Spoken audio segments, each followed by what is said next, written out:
Hey everyone! Hey guys, it's Mark and Miranda again coming at you this week with our third installment of our market minutes, specifically talking about the transaction process and where we're at. And today we're going to talk about going under contract and what to expect from there. I'm going to hand it over to Miranda and she's going to give you a little chat about what to expect. Yeah, so last time we left off on you found the perfect house, what happens next? So at this point I will write the offer for you. I will tell you guys suggestions about what should be in the offer, how to win. We have all types of tricks and strategies for this market. It's very competitive, so I know it's tricky sometimes. But I'll help you with what to put in the offer. I'll write it up for you, and then we'll go under contract. So my side of it is just making sure that we hit all of our dates and deadlines, which will include inspection, appraisal, the loan contingency, all those things. Just to give you guys an idea, it typically takes about 30 to 45 days from the time you go under contract to the time that you close on your new home. And that's my side of it, so Mark will tell you the lending side. All right, so once you're under contract on the lending side, that's when things really start to get moving.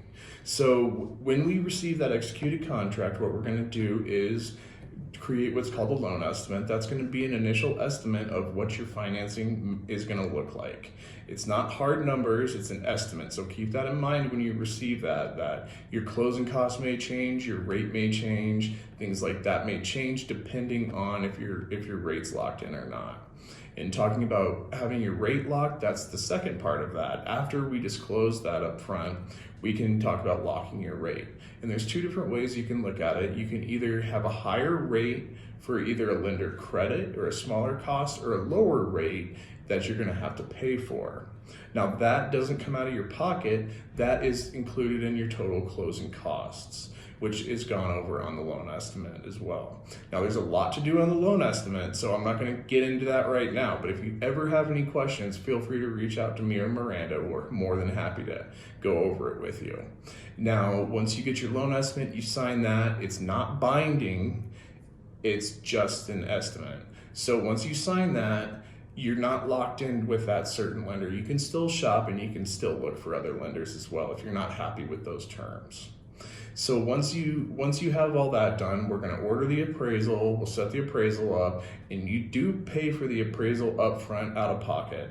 So keep that in mind that you're going to need roughly $800 to be able to pay for the appraisal. And once the appraisal is paid for and things like that, we'll order it, and then they'll call the listing agent, set up a time for them to come out and appraise the property. And then after that, we're going to get into more things that Mark and Miranda are going to cover next session. Yeah, absolutely. I know there's a lot that goes into this process, and there's probably a lot of terms that we mentioned today that you might have not heard before, you might be confused about.